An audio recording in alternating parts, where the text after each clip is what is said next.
This is the Harmonic Motion Podcast, a place where you, dear listener, can join with automotive aftermarket professionals as they delve into and discuss the matters which matter.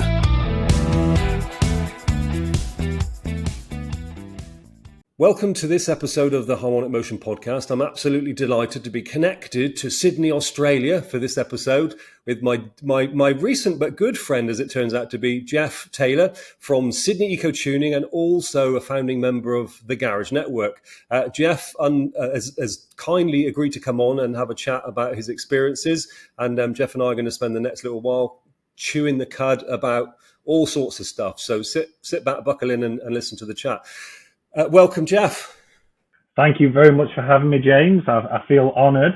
I've put my own red carpet out into this spare room where I do my little videos and things like that. So, no, thank you very much for having me. It's an absolute honour. And it's always good to catch up with you as well, James. Yeah, I was going to say we always tend to have a really good convo about all sorts of stuff, and it's good. I'm really happy that you agreed to come on. I know you're not. This is not your first rodeo in front of the camera. You do a lot yourself with. I know the Garage Network. I've been lucky enough to when the timing works to sit in and on a few of those things that you're doing. And I think the Garage Network actually. Is a really, really interesting concept for the field that we are both, working and living in, if you like, the automotive. And I think you guys have really got it going on well. Some of the chats that you've got hosted are helping guys, I think, expand their concept and knowledge of stuff. And these can be trade related stuff. I sat with one where Peter and Costa and you were talking about stuff, and it was erring in some technical and a little bit of business stuff. So for our audience, Jeff, what is the Garage Network? Oh God, how long is this going to go on for? Okay, so the Garage Network is ultimately, it's just a safe place for people in the automotive industry to go. It's just a Facebook group. But we really try and keep it for trade. There's no public in there, and me, Costa, Pete, and myself, we keep a real tight, hand around that, which does take up a bit of time, but it's worth it. But ultimately, coming from a garage back in Blackpool in the UK, it was quite a lonely place. I had a small amount of people which I would, if I had a head scratching job or needed to borrow a tool, I had a small community to reach out to. But I think what we've done now is we've made that much larger. It started off in Sydney. There was a few workshops in Sydney sort of helping each other out, and it's now expanded around to Australia and even in Somerset, with famous people like yourself. But it's just a safe place. It can be, you can have questions regarding business, head scratching cars, where to buy parts from, maybe be careful of buying these certain parts, which is something that I'm pretty sure we see worldwide, poor quality parts ending up on cars and doing jobs three or four times. That's another conversation. I'll be very careful with names and things, but we promote some networking. So we don't get together and do a dick measuring competition. It's we try and help each other. We'll travel out to different states and we'll even do some technical training. Obviously, I'm not a technical trainer, but my friend Scotty from Bosch is. So I'm sure Scotty will listen into this. So Scotty's an absolute legend, and so we encouraged. We always get Scotty to run our training, and we'll go around Australia. So we were in Perth a couple of weeks ago. EV training's been a big one for us as well, which I'm pretty sure has been for everybody worldwide. So in Australia, we recently got the right to repair law. So all of a sudden, we can program every car under the sun with manufacturer's software. That's another conversation. But yeah, there's definitely been some good moments. But yeah, so the Garage Network is just a safe place for technicians, and even front of house. We have husband and wife partners there. Front of house is just as important as a good technician. So that they're all welcome as well. we do have a couple of partners that help us fund some of the things that we do. We're really lucky. I'm not going to list them all. It's not about naming who looks after us, but certainly without those, we wouldn't be able to do what we do. So I am very grateful for that. But the most important thing is the members. Yeah, well, I think I was just going to say, Jeff, I think that in itself is testament to the work, what you're contributing as a group to the industry, where you've got some of the big players in that market, parts vendors and equipment suppliers who are joining in and supporting what you're doing. So, if you ever needed it, not that you do, but that's a sure indication that you're in the right zone, you're doing the right stuff, you're lifting the trade, I think what I see is, changing attitudes, you're enabling questions to be asked and answers to be given to help people on their journeys. And, you're taking training around the country to air, because people in the UK, unless you've been involved in Australia, you've got no concept of how big the place is and how sparsely populated. We talk of here, if you drive in 2 or 3 hours, you've had a big day.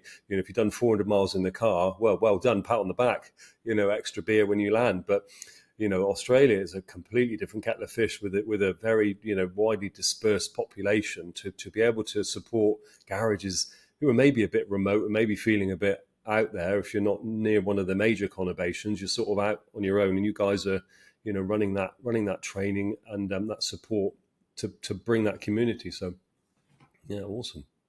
It is great. I got a voicemail off a good friend in Darwin, and it was just a complete randomness thing, and he just said, "Jeff, I just wanted to thank you for what you did. You know what? It was awesome.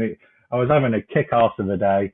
Every car turned into a shit box that I looked at, and yes, and it's good to hear it from you as well, James. So we'll make sure we carry on doing it. We do enjoy it. Yeah. But yeah, in terms of travel, so when me and Costa we did some training in Perth. And it's a 6-hour flight. So I'm on the East Coast in Sydney, and it's a 6-hour flight to Perth, and then we did the training in Fremantle. But it's worth it. I know you've got links in Perth, James. If you do ever go to Perth, you should definitely check out Jesse's shop. It's unreal. Yeah. Unreal. I've seen some of the images of his setup, and it does look, it looks awesome. It is a proper leading edge Euro shop, and I know Jesse's well into the OE gear and the Diag and doing it properly and gearing up and resourcing up. Yeah, he's definitely a leading light. So yeah, he's on my list of places to go, people to visit, go and say hello. It's Sydney's first though, James. It's Sydney's first. Just so you remember. Yeah, absolutely. Yeah, but that's it. So 6 hours, my lad was in Oz. He spent a year out there with his girlfriend. They landed with our rallies in Perth and then sort of worked for the thick end of a year. And, his mates were saying that he made over there because he worked a few jobs. He did a bit of coaching. He's a sort of football-y guy, did a bit of coaching and worked with one of the teams over there doing analytics and what have you. And then, he said the guys can't imagine that we could take a plane in 2 hours and be, in Barcelona. You're in a different country, in a different culture, in a different language. And, you can travel within maybe 4 hours and you cover the complete whole continent of Europe. And you've got so many, disparate and I suppose different cultures and scenes. You could be in the hills and the mountains, or you could be in the middle of a desert. If you're going into the center of Spain, or if you're going into Switzerland, you could be at 4,000 meter peaks covered in ice in July, and you can be in 30-degree temperature. They couldn't get their head around how condensed really the whole continent of Europe was. And I think we get that the other way. We can't believe how expansive the great country of Oz is. It's but we all live around the edge as well, so there's all this wasted. I mean, you can't do. It's too hot, and there's too many snakes and too many spiders in the middle, and you have to be really tough to live in the centre of Australia. Not for me. Yeah. Get me by the coast now. Cool stuff. Oh no, so that's the garage, and of course, then Jeff, you run your own endeavour as well. So the Garage Network is a sort of it's a benevolent, part-time, community-driven effort. I know that endeavour, as we call it, but you've also got then your own business. Tell us a bit about what you're doing, because this sort of leads into the bigger conversation. I was really keen to catch up with you about, your journey from the UK to Oz and landing there, but just to fill the listener in about what you also then run your full time looking after your own business as well, aren't you? Yeah. So when I moved to Australia, I moved in 2017. So let's go right back. So I've always had a love for Volkswagen Audi cars. I've worked at some of the independent places in my little hometown of Blackpool, and I ended up in 2005. I set my own workshop up. I didn't have a clue. I probably should have just held off, but I was a bit younger. Thought I knew everything. You know the story there. Friday night and Saturday nights drinking beer night. I knew everything. But I decided to set my own place up, and then started learning from Ben really. And I finished in 2017, and I had honestly had a gutful, James. If I ever fix another car, I'm done, And I moved to Australia, not having a clue. I've never been before. I've never been a traveller. I've been to the Maldives for my holidays. I've been to Mexico and Spain. I've never travelled like this. My missus, she was sponsored, so she did all the nasty bits, and I was like, what on earth do I want to move to Australia for? It's full of snakes, sharks, and spiders. Balls to that. And I'd actually backed out. I actually said to her I wasn't going to go.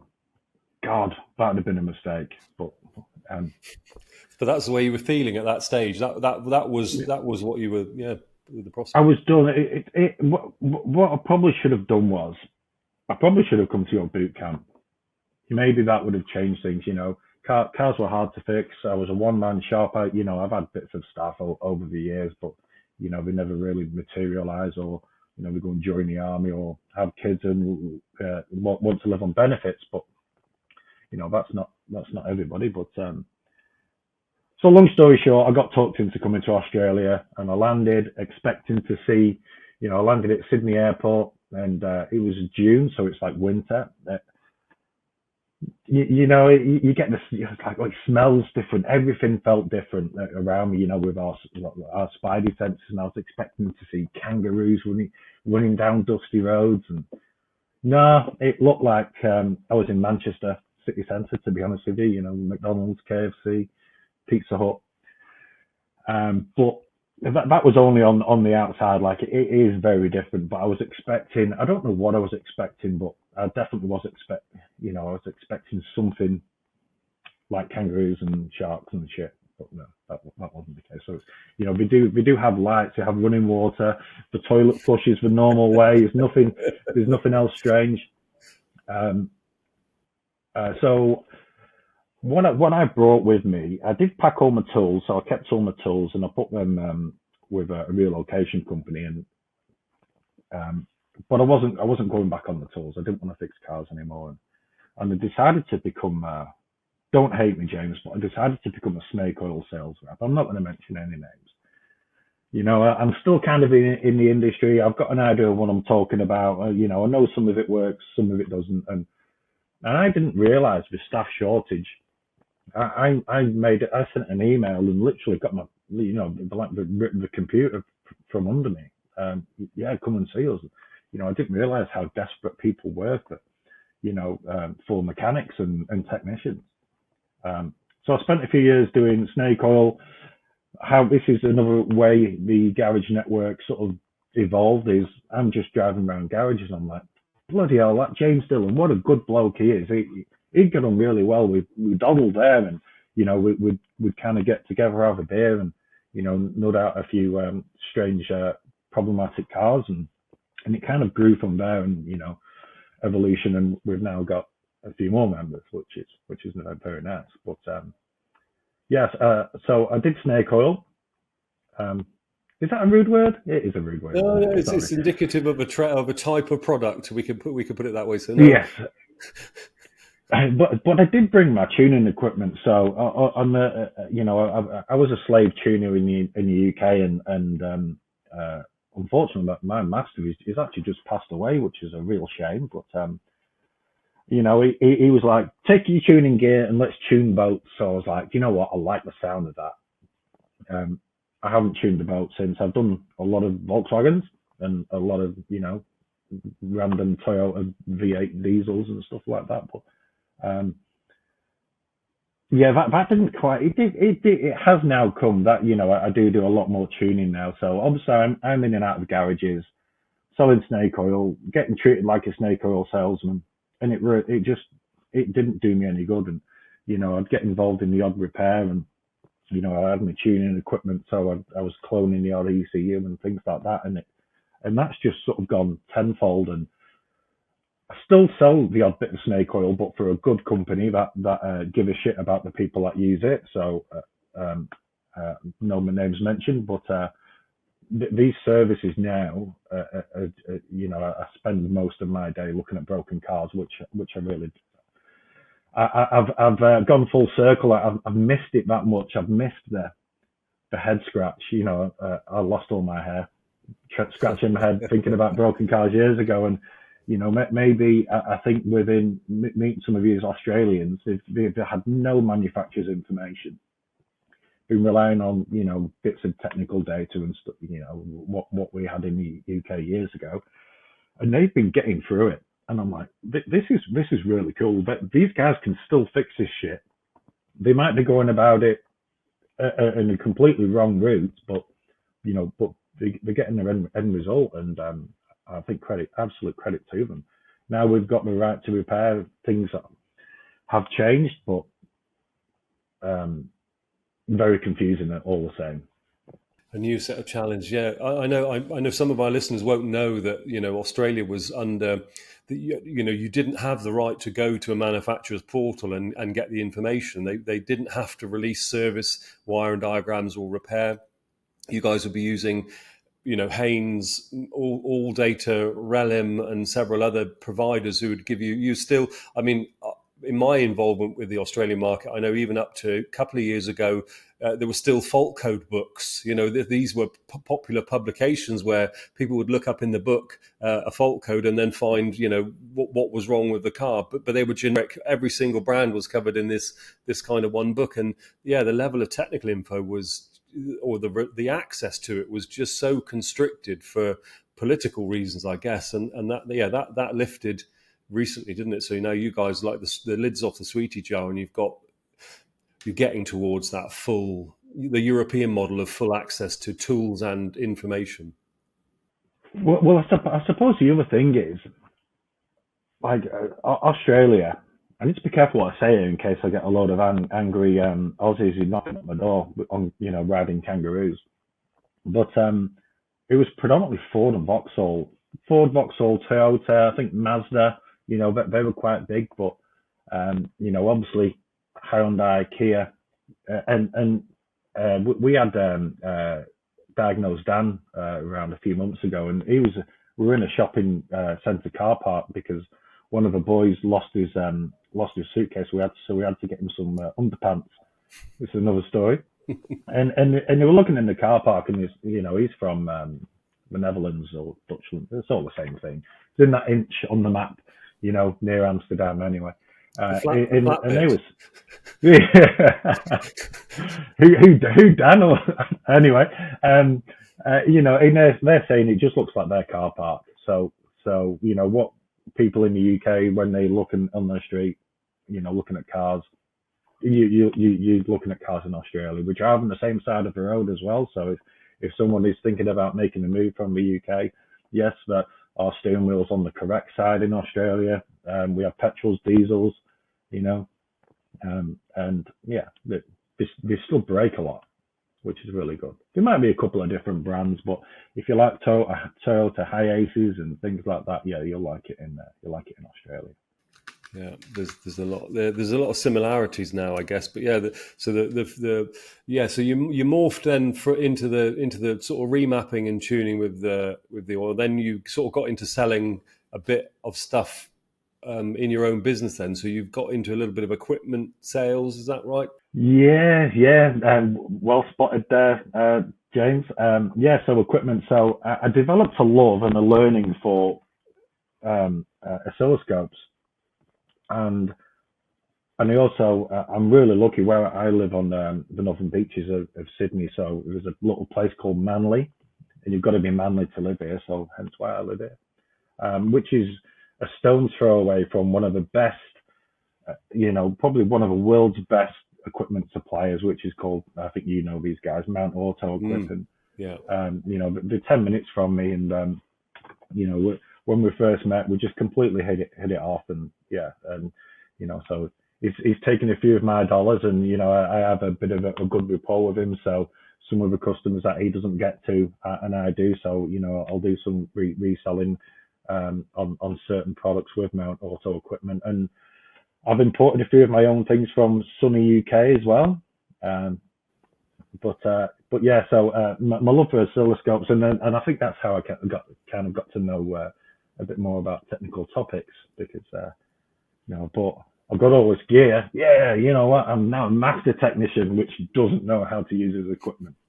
I've gone on the oscilloscope journey. But what I like about selling oscilloscopes is, and what I learned from past experiences and from Mount Auto Equipment is, there's nothing worse than somebody buying something and not using it. So there's so many oscilloscopes sat, in the dusty cabinet. Oh, that's too hard, or the laptop's no good, so I'll really encourage people to get it out. Do a battery test, do a relative compression test, and get your money's worth out of it.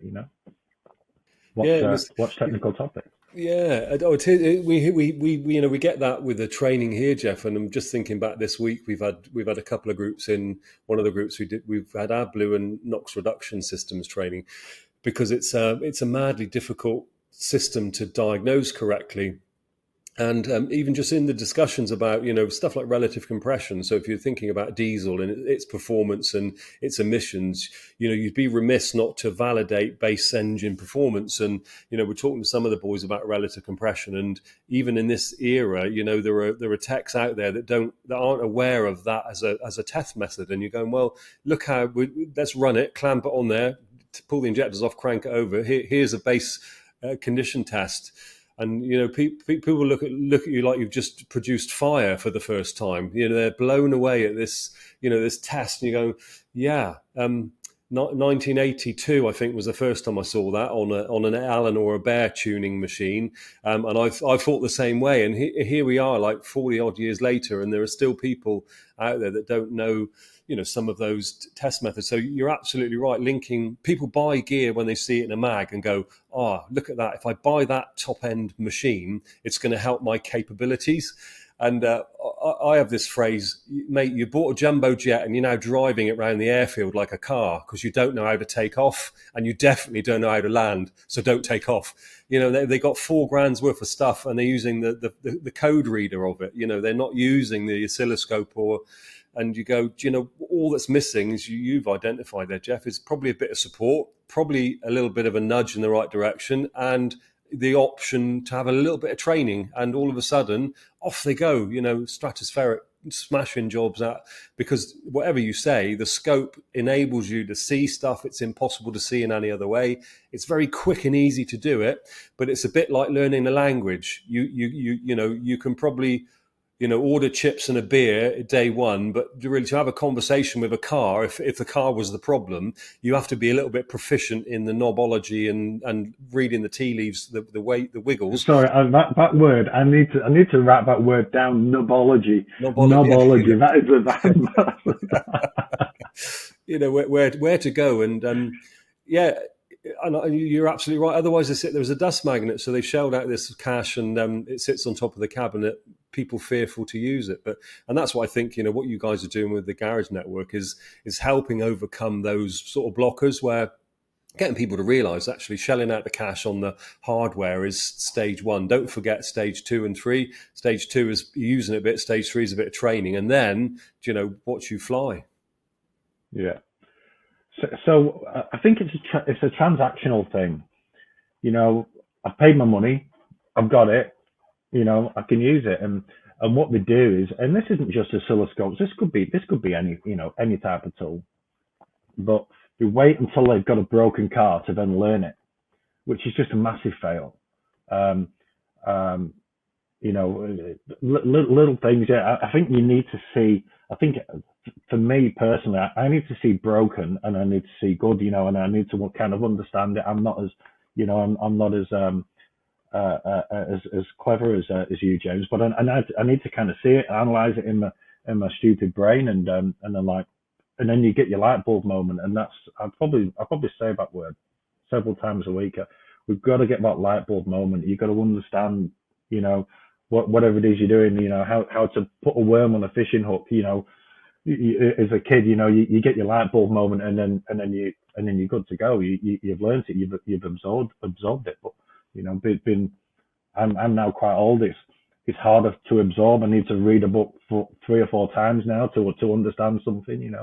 Yeah. It happens, but you're absolutely right. I think that's a great, a great comment, a great statement there, Jeff. And you see it, I liken it to you're going to get in a fight and then learn how to punch.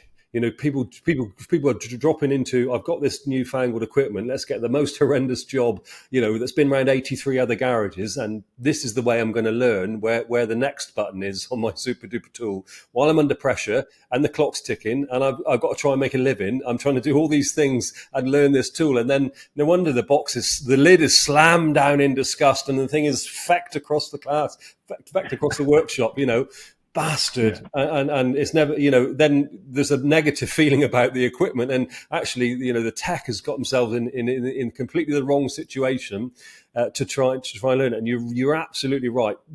Get it on known goods and fiddle about with it when you're under no pressure, and use that as you're on the job learning. And that's got to be the way. I think, in fact, what should on the back of all this equipment should be how to learn. Don't use this on a broken car until you know where all the buttons are. Don't wait until you're comfortable with it until you use it. There ought to be like an introduction thing, because people do naturally go, oh, we've got a broken car. That's the excellent example, and you go, no, that's not that way. But I mean, look, I do believe anything is better than nothing. So I mean, in the UK, you can buy a car for £100. I think you can still buy a car for £100. Probably 300 quid now, Jeff. Price of scrap. Oh, really? Yeah. Oh, okay. So you spent, I don't know how much Pico is in the UK. You spent £2,000 on your Pico. Spend 300 quid on a car. Make sure it runs. And invest your time. You can watch a gazillion videos on YouTube, and I'm not saying not to watch a gazillion videos on YouTube, but when you see that really clever guy make it look really easy with a Phil's probe or a back probe, you need to understand what it feels like when you're putting it in. Oh shit, I'm not getting a reading, because you need to understand. You need to get your light bulb moment of in, needle in or probe in or not in, or what amp clamp. I could go on all day about it, but you just need to have a go, and that's one of the things that we encourage with it in the Garage Network. We'll have a tech day where we'll just get some random people together. We'll buy some pizzas and some, or get Costa on the barbecue. Costa's of the ethnic origin. That's PC, isn't it? So he likes to cook meat. Is that good? Is there an alarm ringing? No, that's it. He's good. Yeah, absolutely. Yeah. So Costa will jump on the barbecue. He loves feeding people, and we'll play about with some new tech, and ask some questions, and if we don't know, somebody will know. So yeah, we're quite lucky. There's some really smart people in Australia. Yeah, there's a movement here. There's a group of garages here and techs that do the same thing. A networking group where there's a couple of venues that they run, throughout the year. There's one in the north and one in the south, and the guys all get together. A couple of the boys will be nominated to do a session on something, and they'll pick all sorts of stuff. Like I think the last time there was a bit of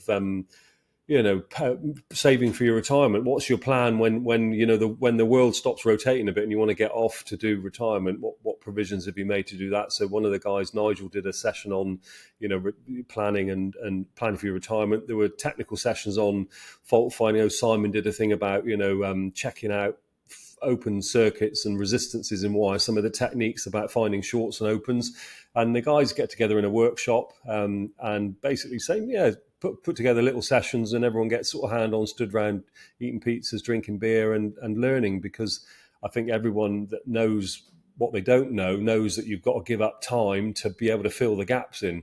So yeah, I think you've also just nailed it. If you have a latest scan tool, oscilloscope off the tool van that comes around, it's on easy payments. It's easy to absorb. I get it, but if that costs you $5,000, you need to invest, almost mentally and time wise, $5,000 into learning that and getting your value for money out of it. That you've got to get your return on investment. So just ownership doesn't mean it doesn't make you a master tech.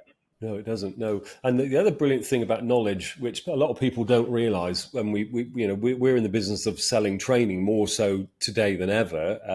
That's the way the business has grown, and it's not easy to sell training to people until you sort of think about, okay, how have you gone with your self-paced learning? Well, I'm too busy because there's work that goes on. Okay, so training gets you, and the networking events are the same. They get you out of your workplace. They get you away from the frantic nature of the day-to-day, and they give you a clear headspace to go, right, open-minded, let's do some stuff. The other thing that people don't necessarily realize is once you've got that nugget, the light bulb moment, that is yours forever, and you're going to benefit that multiple times a week till you die or till you stop fixing cars. And actually it becomes a race to learn more stuff more quickly so you can benefit from that for longer. And actually starting to get the light bulb moments gives you a huge advantage as you go through. And what you see with some of the top guys that you mentioned there, the people like Scanner Dan are making videos and Dan that are doing that sort of stuff, they put the hard yards and the hours in to get that level of expertise. That's a lesson in itself to other people. I want to be that good. Well, you need to do it. You need to crack on and give some time up. And people go, well, I've not got time.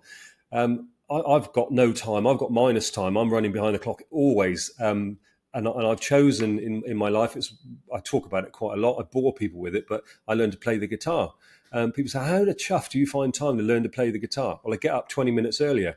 And the 20 minutes I get up earlier, I dedicate that to learning the guitar. 20 minutes every day gives me 121 6 hours of learning a year I didn't have before.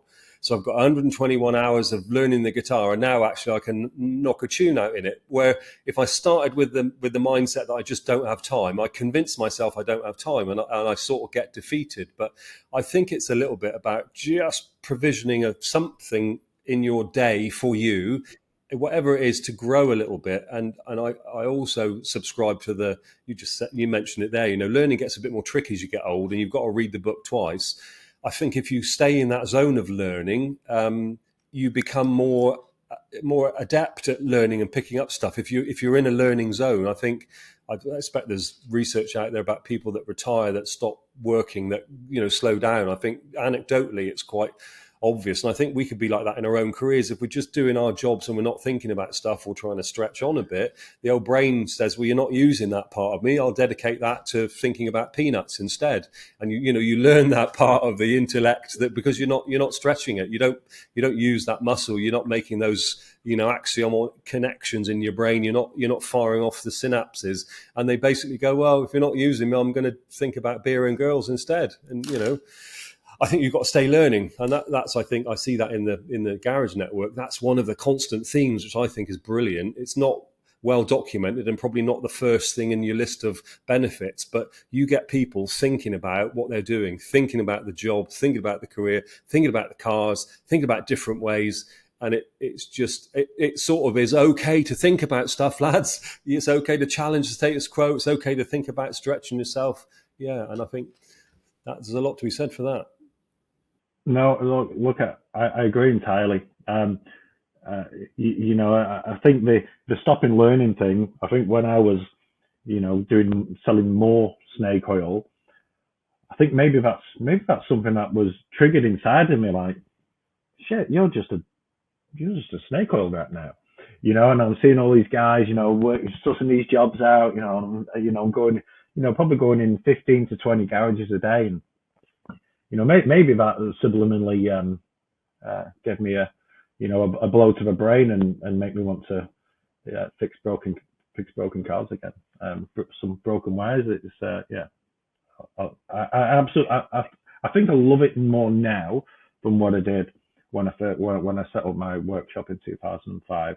I personally have there's so many different edges to this, So 1 minute, maybe doing a relative compression test, then finding a broken wire, cloning an ECU. I did one this morning, and then a module repair, and it's just maybe going a bit out of your comfort zone, spending a bit more time, do some research, read some books, speak to some people, because people will help you, and make it happen. You doesn't have to cost $1 gazillion, but you do have to put the time into it. Yeah, you've hit the nail on the head again there, Jeff. With that, I think that's brilliant that you'd sort of gone into in a low risk way. So you're doing that job of, you're representing that company. You're in garages.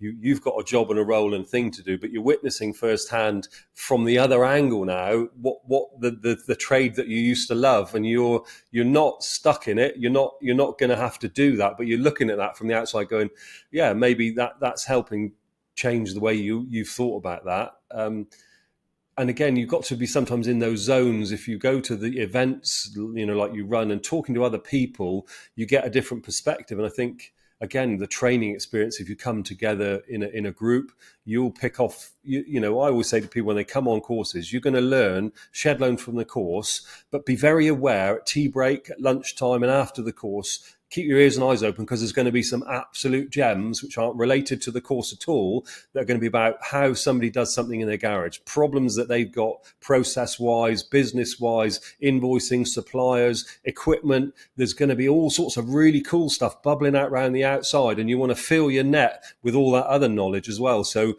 there's knowledge definitely on 2 or 3 levels whenever you get together with a group of like-mindeds that is so powerful. That's the benefit. People say web-based training, that's what we need to be doing. Yeah, there's definitely a place for web-based training where access is tricky. But we did a session there, and for me, we did a bit before and a bit after, which is almost as valuable as the session you do. The chewing of the cud, the talking about stuff, the somebody coming up with a thought about something that's sort of kind of related, that is another light bulb moment for everyone. It all goes quiet, where everyone goes, shit. Yeah, I didn't think of that. What? That's awesome. And somebody pipes up, wow, yeah, fantastic. I never thought of that. And those moments come from just like you said, being in the garage, being in the environment with other people. There's a load of stuff to learn by coming to these events. Trade shows is another great one. I know you guys had the big trade show there is it Melbourne recently, or was it? Well, that was in Melbourne. It's going to be in Brisbane in 25. So.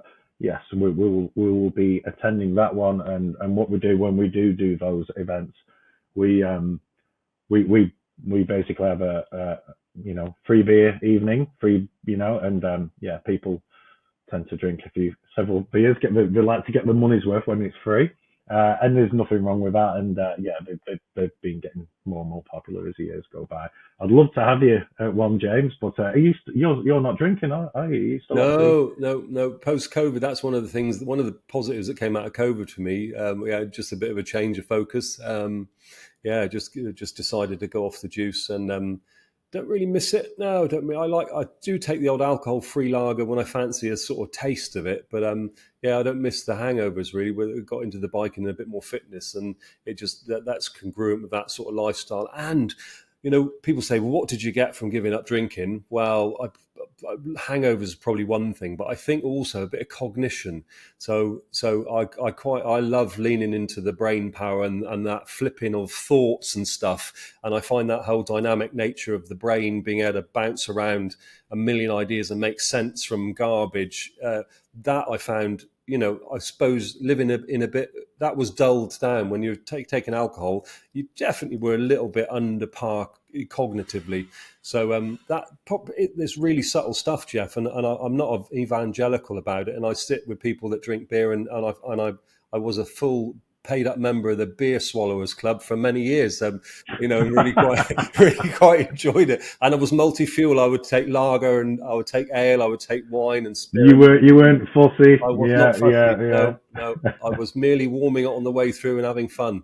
And so I did. I gave up, but for no other reason. I found that what a shame, because we've got some good beer in Australia, James, and we also. I don't want to create a war between Australia and the UK, but we've definitely got better meat than the UK. It took me a while to work out things like bacon, because I've been from the north of England. Bacon is part of our religion, our only religion, and but I found the perfect bacon now. So if you're ever in Australia and you're struggling with streaky crap, send me a message, and I'll. I'm going to be selective who I share the bacon to. But okay. if you like steaks and seafood and stuff, it's awesome. And beer. So beer. But we've got alcohol-free beer, So when you come, we'll be okay. Well, but I reckon I can talk you into a real beer. It's possible. Yeah, it's possible. Who knows? Good stuff. So I'd really like to chat a bit more then, Jeff, about, so that's a really interesting journey that you'd got a job. And technician crisis, you mentioned there was a huge tech crisis in Oz, and there is now, I think globally, everyone's recognised that finding technicians is tricky. And I don't think that situation's eased. I think, anecdotally, again, COVID saw people reevaluating their time-space continuum, what they'd spent their time doing. A lot of guys left the trade and did other stuff that was probably easier. And I'm going to say easier, not maybe physically, but mentally easier. I think a lot of people that don't do this as a job don't realise the pressure of the adversarial nature of the relationship you have with broken cars, how, in fact, they can sort of get under your skin a bit. The car itself can be like that. When you factor in the client, then the owner of the vehicle, and the pressure that they try to bring to bear on the garage to solve the problem of their piece of junk that has gone wrong, that they've got no money to fix. And I think when you add the further layer, then if you're working as an employee in a garage, the garage setup, we'll put the garage in inverted commas, not about people, but the business puts pressure on the technician to make his hours, to get his time in, to be fixing broken junk for people that are completely unappreciative of it. Maybe not with the right tools and equipment and training. The pressure situation, I think, that techs found themselves in with a bit of a break during COVID, a lot of them went, what on earth am I putting myself through this for? I'm not happy. I'm maybe not sleeping. I am stressing. I'm anxious. I feel a bit annoyed at having to go to work. I feel like my stress levels are building going towards the shed I've got to work in. And I think, the culture, if you could put it in such a way of being faced with broken cars in a garage environment with, clients that maybe don't understand stuff, is actually quite tough. And I think that's caused a lot of people to bail out and go, do you know what? It's not fun. I don't enjoy it. It's stressing me out.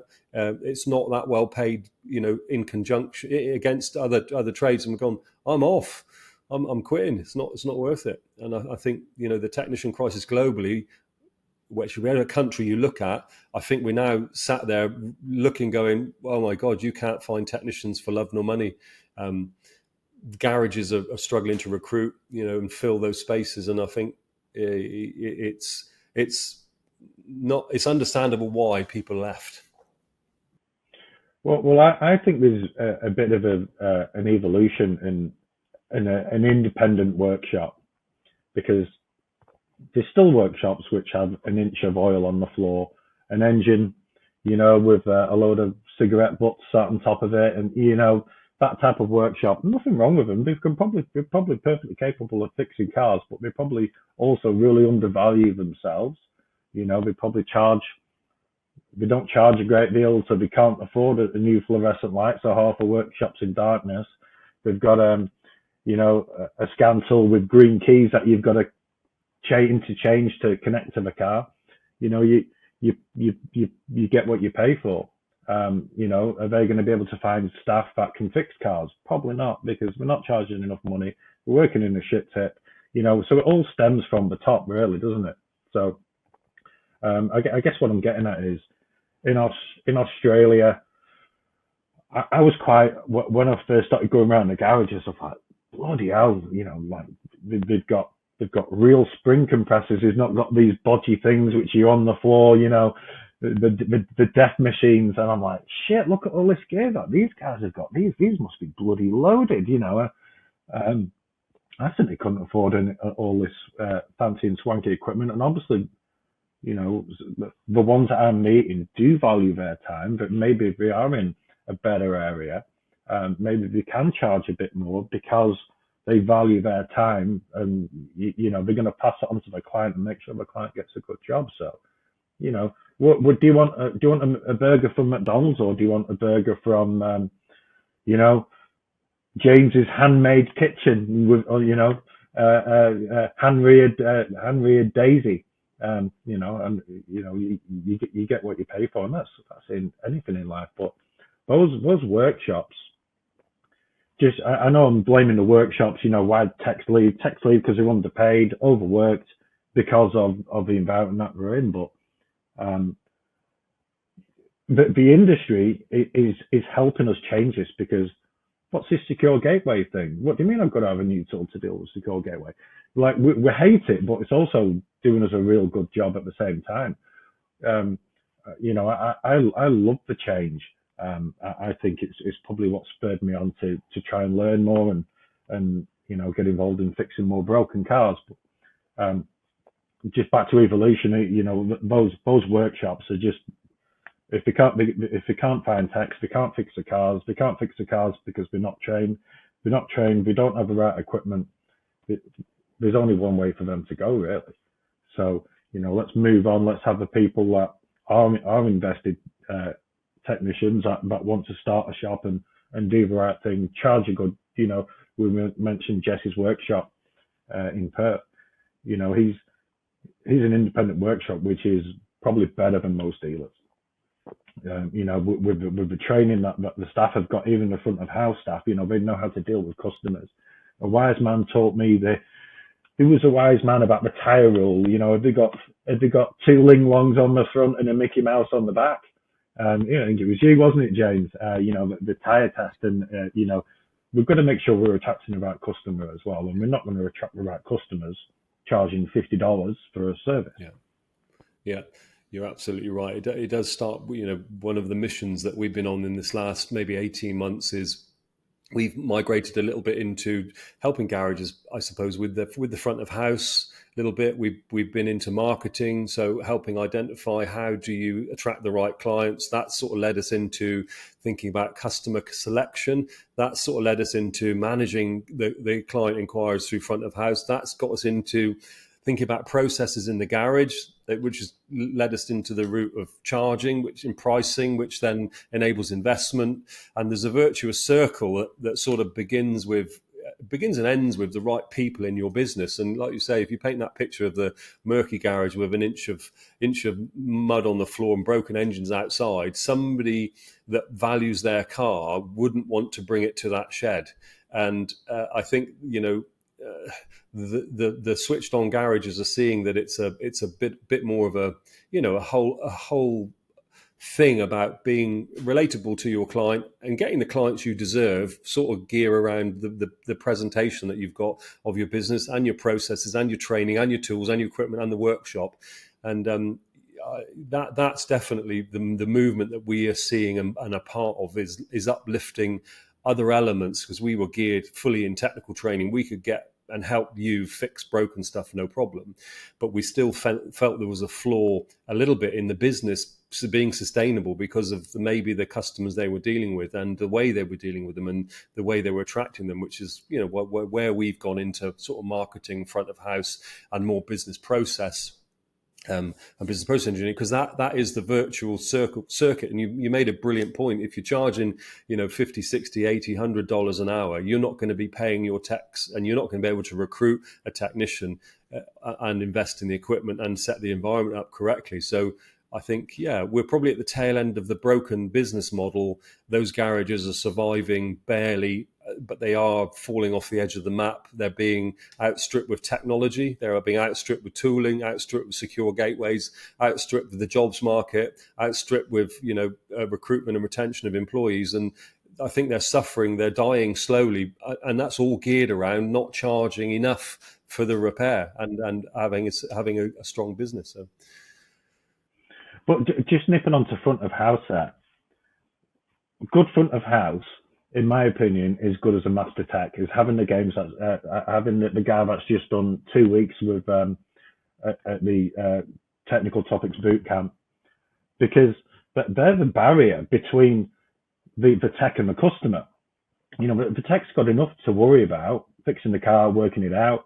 Do you know what? Shit goes wrong, parts come wrong, bolts break. Do you know what? I got it wrong. I made the wrong call. You know, that's why we have loan cars. And this is another wise man mentioned this to me. This is why I have upteen loan cars, Jeff, and I have good, happy front of house. They deal with all that. That's their job. And like they're worth the weight in gold. A good front of house, and there is a few really good front of house guys and girls on my route, you know, and yeah, they're machines. Eh? A mechanic couldn't do what they're doing because, you know, the communication skills with the customer, it's, you know, and it's not bullshit, you know, they're not selling snake oil, they're just being real, you know, there's a problem with the car, don't worry, we've got you covered, there's a loan car, it's got fuel in, it's nice and clean, please take that, you know, we're taking that pressure off a mechanic, so don't we work better when we're not under pressure? Yeah, absolutely, and I think, you know, when we're not on the clock. Yeah, not under the cosh, or you know, your front of house has got a good relationship with the client, that they trust them, and they've gone, look, the job's gone square here, it's gone off the side, there is a problem with it, and being able to maintain that strong relationship and help solve those problems. So the garage, you know, is doing their best, but the front of house will facilitate that. You know, in terms of workshop loading and booking and organising parts, there's multiple facets to that front of house role that really, it's a bit like a team effort, really. You know, in garages that are technician owned, maybe don't have that front of house role. It's uber difficult to be your tech, the front of house, and the partsman all rolled into one and still be delivering, you know, profitability. The front of house is probably the role that liberates the owner technician into starting to have a business, not a job, because they take that pressure, they manage the bookings, they're relatable to the client, they're helping with estimates and invoices. You know, they are the mellifluous fluid that makes the garage machine work really well. Otherwise, you know, there is no oil between the gears of the machine and it starts grinding. The front of house is an absolutely critical role, and one of the reasons we focused on the training development that we've done with those two roles is because when you get it right, it makes such a huge difference. Your factory, which is your technicians fixing cars at the back end, you know, the front of house makes everything else work. Yeah, no, I agree entirely. And yeah, you know, there is a worldwide technician shortage, and there's no way on earth am I going to sit here now saying, by the way, drop me a message if you do want to move to Australia. But I think what we need to do as a whole, as an industry, we need to really focus on getting, you know, people leaving school or doing that year at college afterwards. You know, they think the motor trade is an engine outside full of cigarette butts, an inch of oil on the floor. It's not. It's a well-oiled machine, or it should be a well-oiled machine. And if it isn't, you know, let's change that. You know, we'll only be better if we kind of all work together. And you know, we need more newcomers into the industry. And how we attract that, I'm not sure. I've come up with a few ideas, because it's not just fixing cars. There's so many aspects to be. We've got parts interpreters, we've got guys in the body field, guys in the training field. And we still need them. We're going to need them in 10, 20 years.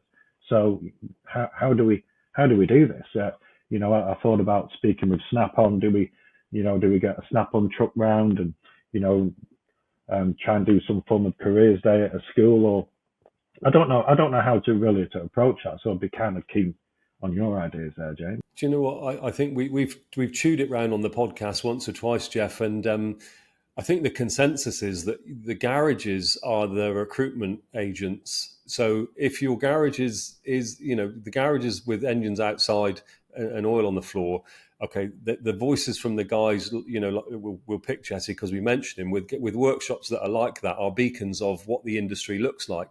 And if you talk to Jesse's customers, let's imagine one of Jesse's customers is a careers advisor in a school. They will have an awesome opinion of the workshop as a career because they've experienced the Jesse Doherty, repair process. If your career advisor was using a garage with an inch of oil on the floor, their impression of the industry is pretty low, and they wouldn't advise students to go. And I think there's a whole movement really about professionalism in garages, uplifting people, the general population, civilians, if you like, helping lift their impression of what the garages are like, because they are the ones that have got children that will be talking about careers and what Ginny or Johnny wants to go and do when they leave school. It's really all our responsibilities to drive the standard up and present the industry, in the best possible light and offer it as a career option. It's computing, it's chips, it's microchips, it's software, it is repair and maintenance, mechanical engineering, it's fluid dynamics, it's a whole shed load of stuff. I think there's something in it for everybody. There's the relationship part, there's the business management, there's client relationship management with front of house, there's software product management with dealer management systems, and do you know what? There's a vast array of career opportunities. It really is the best industry in the world. It is. Like, I love it. Every now and then I have the dream when I've had my ass kicked, I'm going to go and work at the Australian version of B&Q. So it's called Bunnings. Yes. So every now and then I'll say to my mister, that's it, I'm bloody done. That's it. I'm going to go and work at Bunnings. I'll be meet and greet. I'll go and work in the tool aisle just to get my kicks. Yeah.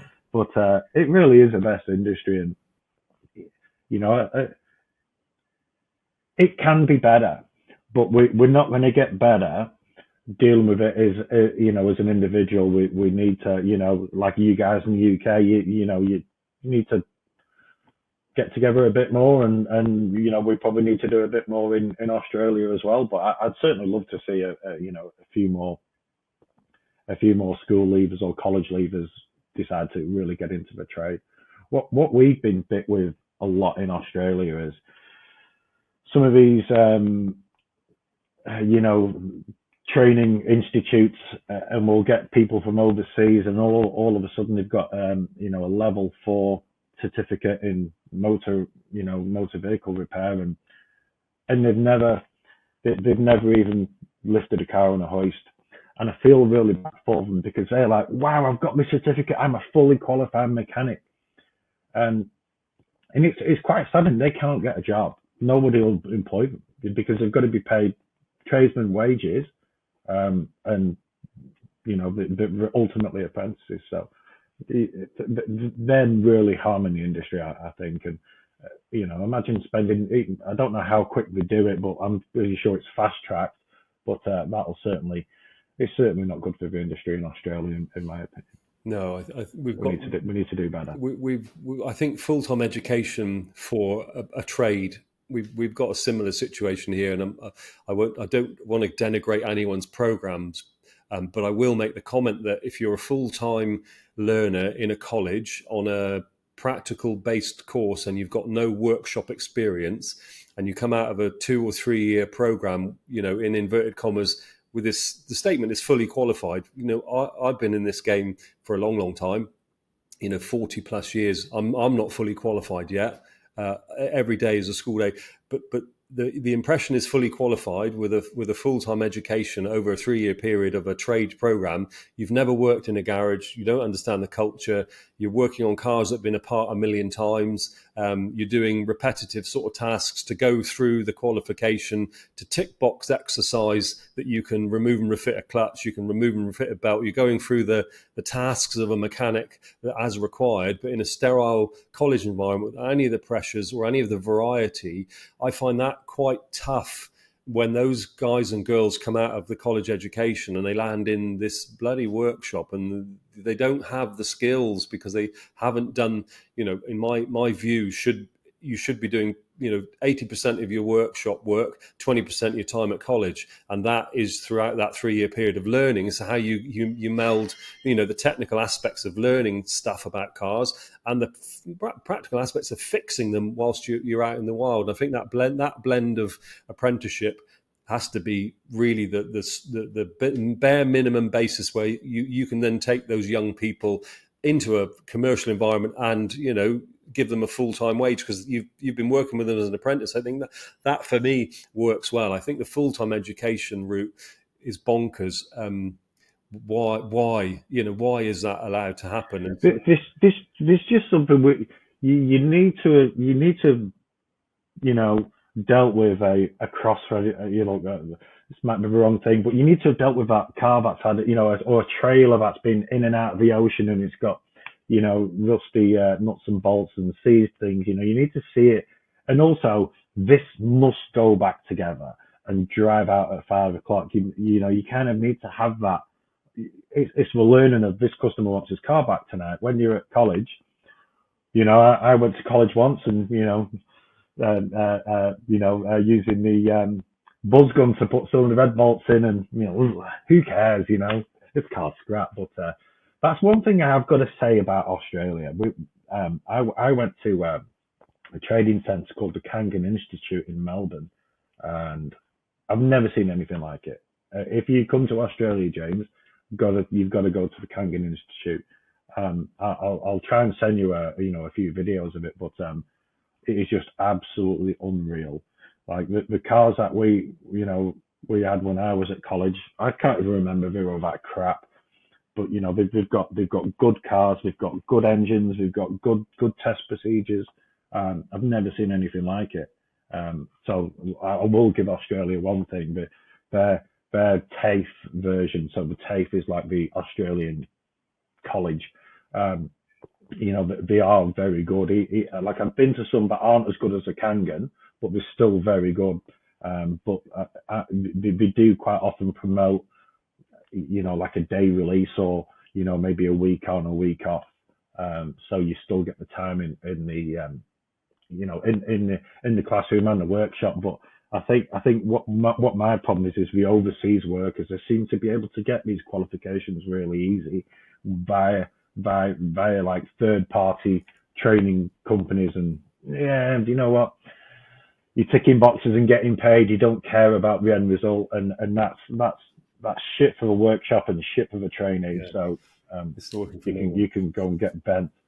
In my opinion, that's not working for anyone. What I was going to say there was what was going through my mind, Jeff, was because I think with an apprentice, a lot of the training, the formal training, can take place in the college. So the technical, the theory day of how to do this stuff, and then you're working with your workmate, for the other 80% of the time. And this is going to be probably a time served, tech who's going to give you those little tips about, blind threading a bolt up behind the dashboard, how you get that feel just right, and right, if you do it this way, how you get the belt off is you pull that tensioner and lock it and then flip the belt around this way. Look, it's much quicker. I think a lot of the coaching which goes to making a top quality tech comes from the workmates in the workplace. And this is where with the 80% in the workplace, 20% at the college, getting the theory at college, but getting a lot of the learning practically hands-on, passed from master to apprentice during the work time. And if you did a full-time course, that just, you don't get the opportunity to have that knowledge transfer. All those years of experience aren't passed on. You end up with I'll say it, but a plastic qualification, a plastic training program. From the outside, it looks good, but you probe it, there's no substance to it. it's not just the learning how to thread a blind bolt or do a belt. It's actually having that mentor as well. You're young. You've got pockets full of nothing and balls full of something, and or vice versa. I'm not just because I'm a bloke, but having that mentor in life as well. I think that's not your parents or one of your mates or your teacher, because when I was at school, I thought all teachers lived in cupboards. But it's kind of your first intro into a real job with real people, and that mentor's a really important role. And maybe those mentors need to actually realize that everything that they say and do is been absorbed by somebody young and wants to keep them in the industry for as long as possible. Yeah. No, I think we agree. Gone are the days of been greased and hung up on a two-post hoist. That's bullshit. Yeah. We shouldn't be doing that if we are. No, and I'm glad, but that element of it has gone. Largely that it is more positive as a learning environment. But you're right. I think the mentors in the workplace, I think the guys with the more switched on guys do realise that they're having a big impact on a young person. But I think that's probably what's missing when the careers teacher talk to kids about career opportunities, that when they don't maybe pick the motor trade, they don't understand if they're not from that industry. And I suppose on a global level, who's responsible for the industry's impression with careers teachers and parents? And that's really, the trade can do what they can do, building professional organizations, doing a great job, smashing it, having a successful business. But I think there is a disconnect between the influences of young people. How does a parent choose for Johnny or Jill that they want to be in mechanical bit? How do we influence, the parents to suggest that, and how do we influence the careers teachers to do that as well? Jeff, we got a slight a message that's come up about your recording there a second. I think you might have to. It's just I think we might want to just stop and start again. Is she working? I've got a red light. We've got some record. That's done it. So that's started to record again now. So we just had to do a battery reset and let it go to sleep and wake up again. I broke it. Just blame me, James. Control-Alt-Delete. Yeah. Of the internet. Well, we had a big outage here yesterday. I don't know if you had it. Microsoft were down again. We were doing part of the AdBlue training. We take the boys out in a van and we do graphing data. So we do several different drive cycles, and we go 2 by 2 in the van with a driver, and we analyze the serial data. We do some loaded testing, overruns. We get it hot, cold. We watch when the sensors come to life, and we look at key values. But and we normally use the OE tools for that, because of course they're giving you the full fat version of all data and everything that's in it, so you get everything you need. And yesterday we had trouble logging in. Ford were affected by the Microsoft outage, and we couldn't fire up the FDRS software. And it happened Friday just gone as well. And we're sort of sat here looking, and the whole room's going.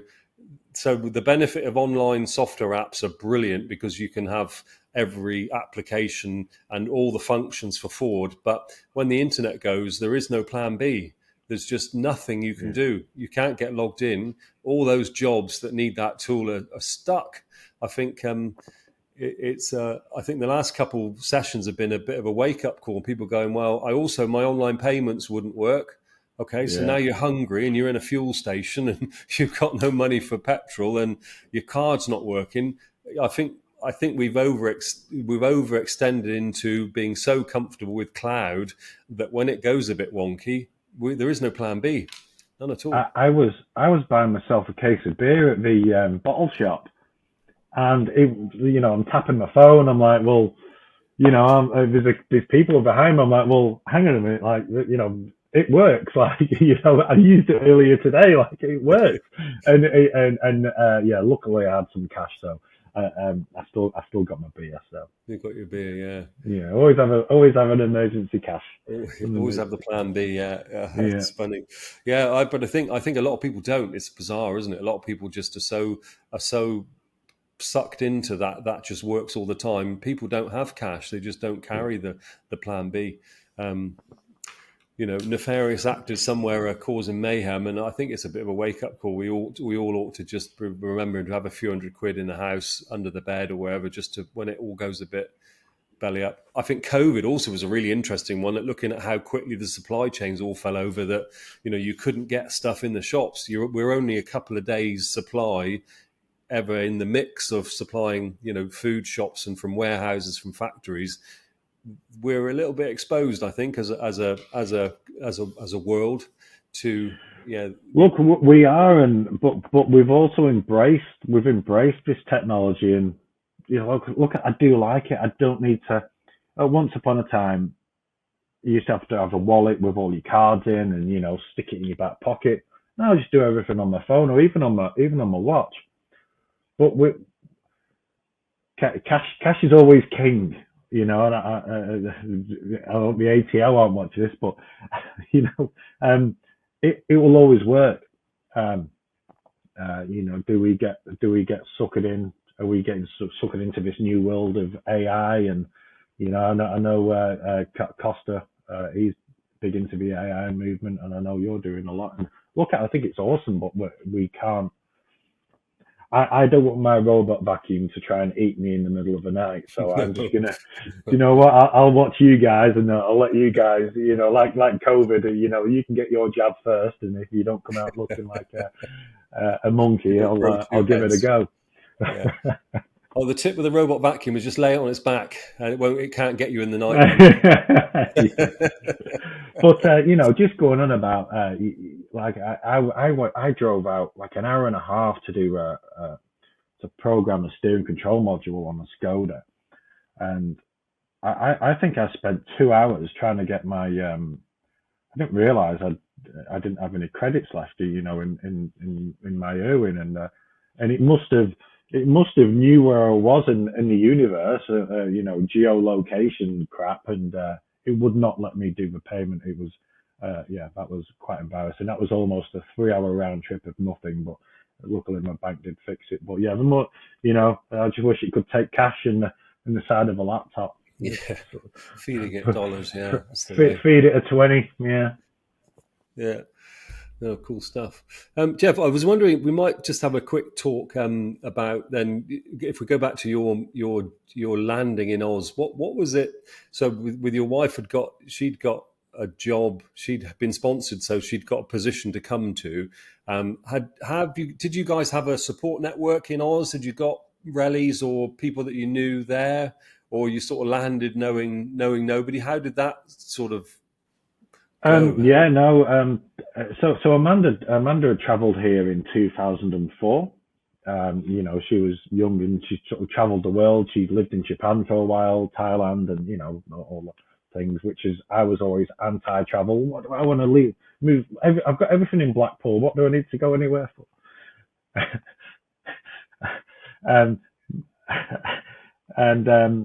No, we had no support network. Amanda. I think she lived in Australia. She kind of travelled, did the Hamilton Island, Cairns, all the East Coast, and a little bit in Sydney, but she certainly didn't know it to any extent. And no, we knew nobody. We just went for it. Yeah, awesome. And how did it was close to not coming. It was close to, do you know what? I'm not going, and I'm so glad I did. And if I was to give any advice, do it when you're younger. Definitely. I was probably like mid-30s when I moved here. I should have done it. I should have tried it years ago, or at least travelled, taken a few months off and gone and had a look. But I would definitely advise any youngsters to go and see something, instead of reading about it and watching it on TikTok. Yeah. To give it a whirl, to get out there. And again, before some of the commitments that come along, like businesses and like, mortgages or heavy rents, or if you're starting a family and that type of thing, you probably need to at least get some of that traveling under your belt. We definitely would advise and advise our kids. I've got 3 kids, to go out and see the world a bit, and make your own impression of what it is out there, and choose something that floats your boat. So yeah, I'd agree there, Jeff. It's definitely something to do, but also it's never too late to do it. If you've got that aspiration, your life turned out slightly differently, or it led you in the direction that the opportunity was right at this moment. Again, I guess there's never too late to do it, whether you can emigrate or whether you can go and travel and visit. But definitely seeing places, different perspectives is pretty, mind blowing when you see what else goes on and just see what exists in other parts of the world. It gets you out of your bubble, doesn't it? It gets you out of your box, gets you out of your mundanity, and demonstrates there's much more to life than your current environment. Definitely give it a go. And there's some great places in the world, I dare say. I love Australia. You couldn't pay me enough money. I do. The UK is always home. I'll always have a love for the UK. I'm not anti-UK. No. It's got its problems. Australia has its problems, but you couldn't pay me enough money to move back. I love my family. I love my friends. It's hard. That's probably one of the biggest challenges. I don't want to be all doom and gloom. When I moved to Australia, I never saw my parents alive again. That's and this is stuff that you need to take into account. But they loved what I did. It was my mum that kind of said, why don't you try it? I was talking to my mum, and she's like, Amanda wants me to move to bloody Australia. What do I want to move to that place for? And it was, I can't remember her exact words. It'll come to me one day, but she was like, well, what's the worst that can happen? You can always come back. And I'm like, yeah, okay. So yeah, I told Amanda we're going, and she was like over the moon. I'm pretty sure she kind of already booked the tickets, but maybe I didn't agree. But so I came out because Amanda was sponsored. I was her de facto. So it was kind of an easy process, but it isn't too hard to get into Australia. I think you need to be under 40 or under 45. Yeah. But look, they change the laws all the time. They change the rules all the time. So check it out. There's hope for you yet, James. We could have a TTHQ down under. Ah, there we are. That would be good. You could be here in you could do Christmas here, and that way you don't freeze your nuts off in Somerset. Yeah, it's Somerset, isn't it? It is. Yeah, it is sunny Somerset. Yeah, sunny. So we're not freezing at the moment. We've got 30 degrees here. I think we almost had record highs yesterday, so it's roasting, which is lovely. I can just all imagine all the guys wearing the vests, drinking a can of special brew. With the couch. This is Blackpool, with the couch outside the, pushed outside the house. Yeah, that's right. Yeah.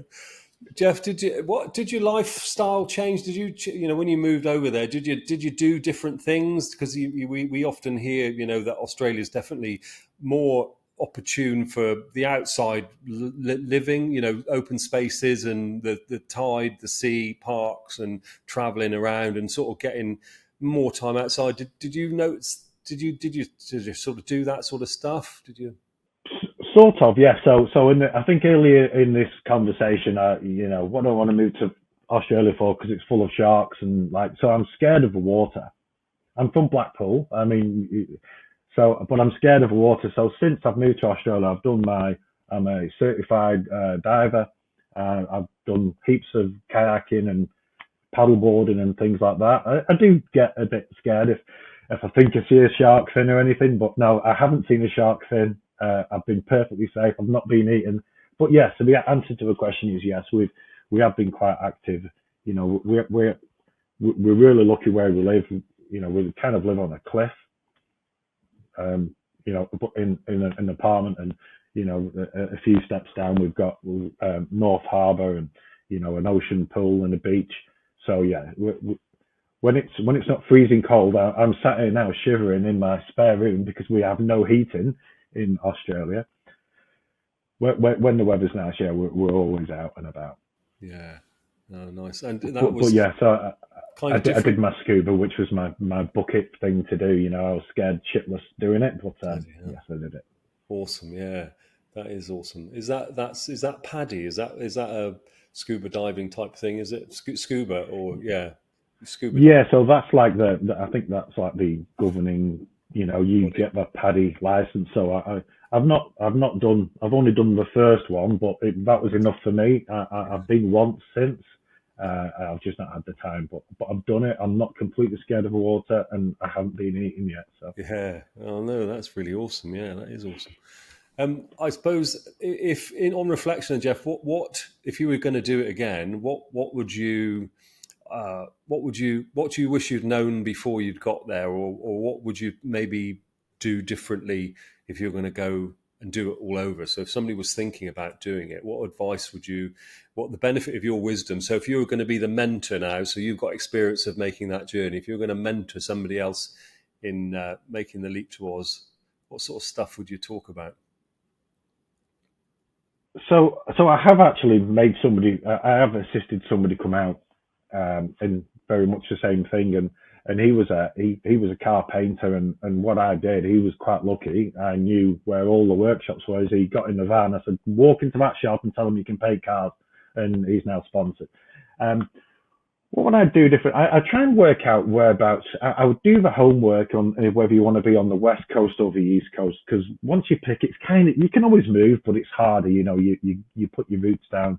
So there's some really good choices in Australia. Brisbane, Melbourne, Sydney, Perth, and everywhere in between. Adelaide. What type of climate you like, because we have everything. Right now it's probably a gazillion degrees in Darwin in the North Australia. So understanding the climate, so pick where you want to go. Obviously you can't just turn up here and say I'm going to live in Australia now. You need to be on your job needs to be approved on an approved list. I'm pretty sure. There's ways around it. There's always ways around it. But if we're talking about automotive people, but if we've got automotive people and they're thinking about doing the move, it's very easy. But so my main advice would be pick where you want to be. Give it a year, or come out on. I'd probably say come on a holiday, because it's a big gamble.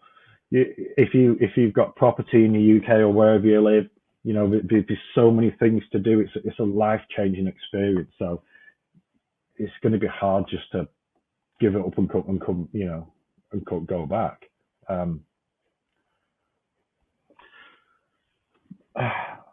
I know what I would have personally done differently. I probably wouldn't have lost my temper as much and not wanting to be a mechanic anymore. Maybe I'd have looked at that different. I didn't do enough homework. Into how bad the skill shortage was. Had I known that, I probably wouldn't have. Maybe I'd have been in a better position now. But I don't know. I'm happy. So do your homework. And don't watch that crap on TV. What was it called? We watched every episode of Wanted Down Under. Do you know what? Join a Facebook group of whatever you like. There's a Facebook group for everything, isn't there? There's a Facebook group for James Dillon playing the Beatles on guitar. Join a Facebook group. Ask some questions. Talk to some people. That would be my biggest, biggest advice. Speak to the people out here. I've spoken with quite a few. It's not for everybody in Australia, but it's bloody good. It's great for kids, but have a plan and preparation. I suppose, yeah. What would my advice be? It would be prepare yourself. You're going to change your life. Try and do it once. And do it the right way. There isn't an easy answer because some people. My missus, she wants to move to Queensland. She says it's too cold in Sydney. I do kind of agree, but I'm from Blackpool. I can cope with the cold. So if you like heat, you need to head north. But I like to be in the city. So yeah, no, that's interesting, isn't it? It is interesting, yeah. Yeah, no, cool. Sage advice. Yeah. So people that are looking, there is a Facebook group for everything, and I think people then like you that have made the experience are often keen to share, aren't they? Their experiences and things that you found sort of tricky or things that may have tripped you up. I think that's one of the good things about the advent of the internet is that the hive mind of people in groups being able to share those experiences to make other people's journeys and voyages that bit easier. So. No, that's really good to hear. That is really good to hear. So what else is what's on your plan then, Jeff, coming up? So we're month 7 coming into month 8 of year 2024. What have you got on your to-do list for the next sort of 12 months? What's going to be new in your world? So new in my world, well, I'm about to do my air conditioning license. So we're doing that with the Garage Network. That's coming up soon. We've got some more tech days, so some tech networking days. So we're actually going to Melbourne in a few weeks, so to see some of the boys there. What else is new? I really feel like there's been a massive push on repairs for me, so I'm probably going to just make sure that I'd like to do some more training, but you're too far away, so. It's a long day. That is a long day.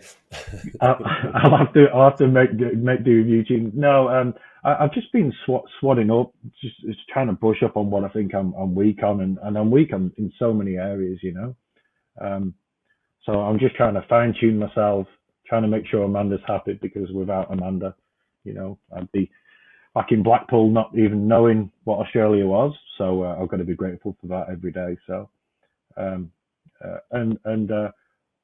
I can't say anything because she might watch this, but yeah, there's some good plans going on at Christmas anyway. That's all I can say. So. Nice, yeah. No, you make a good point. Behind every successful, the partnerships that go on between us are awesome. Without our partners, where would we be? They support us in our dark moments. They buoy us up in when we need a bit of a kick up the backside, a bit of motivation. So yeah, I think doing it together, doing that journey that you and Amanda have been on sounds awesome. And it does, I suppose, strengthen the bond a bit and make you realise that, I suppose, landing in a country, not knowing anyone, you've got each other, as a team to drive each other on. I think that must be awesome to have survived the year one and be prospering as you are now, living in Oz as Australians. And living your best life. We should never take that for granted, that our partners are probably what gets us where we are when we got our own motivation. But yeah, so that is awesome. But you're doing that's. It was also brilliant to hear that audit of one's own sort of skills, shortcomings, what you're up to, where you're trying to go, what you're trying to do, areas you need to buff up on. Of course, that's where the the technical training, I suppose, and the internet side of life works. That's all pretty nifty about how to upskill, things you need to work on, and then it comes down to what you guys are trying to achieve there with the Garage Network is making those opportunities for training available. So where people are recognizing shortcomings, coding or programming or software or dealer tools or EPROMs or software flashing, or diagnosis or scopes or process, it's having that route and the ability to access that training. So, that's brilliant that you're facilitating that with so many others, with the guys in the Garage Network. Sorry, I had a slight headphone mishap then. No worries. Sorry, go on. What was that? Yeah, no, just saying it's brilliant. You're self-auditing, really. We're just talking about how you I think that's what you've done there is highly recommended. Doing that self-audit of your strengths and weaknesses. We have a thing. We coach the tech groups that we have here into that sort of thing. SWOT analysis, things you're good at, things you're not good at, what's coming up that's new, what's an opportunity, what's a threat, and just going through a 5-minute, once a year. I do it myself. I do it October time. I always do a quick roundup of what's gone well, what's not gone so well, what am I trying to pick up for next year. I'm very much, I don't like to do the old, New Year's resolution stuff. I normally start thinking, in September, October time to shape up plans for what's coming up. And I'd sort of like you, I'd take that as I would encourage others to do the same thing, a bit of self-reflection.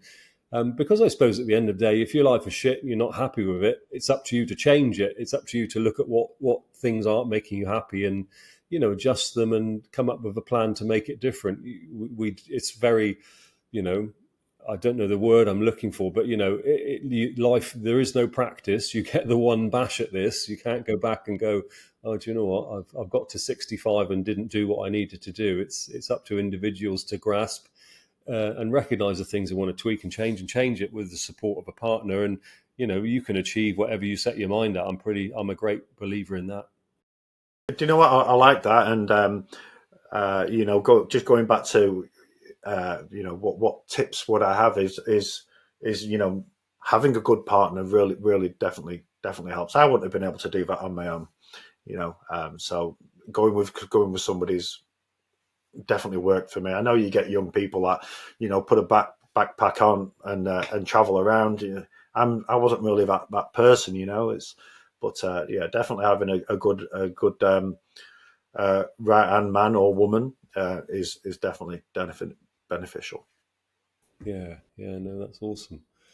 So, Jeff, we've been rabbiting for a good amount of time now, and I'm really appreciative of you giving up your time. What we normally do on the pod is talk about wishes. If you could change some stuff, if you could have a couple of swooshes of the magic wand and maybe change some things for the better, you can have a wish on the up swoop and a wish on the down swoop. So you can have a couple of things that you could think about making a change. It could be anything. So completely, it can be trade related. It could be the world, everything in it, the internet, Bill Gates, Elon Musk, electric car, whatever. If you, it's got to be world peace, hasn't it? Yeah. I sound like Michael Jackson. Do you know? I think more so than ever that it does sound like a bit of a joke, but really, I think with the current situation in the world, world peace, bloody hell, bring it on. And I've got another one. I wish I listened to what my mum and dad said when I was younger. Yeah, you're laughing because if you heard somebody else said that. No, I've got exactly the same feelings. I would be so much further on if I'd got bigger ears and a smaller mouth. Yeah, bloody hell, I knew best. But I wish I listened a bit more. And but yeah, hey ho.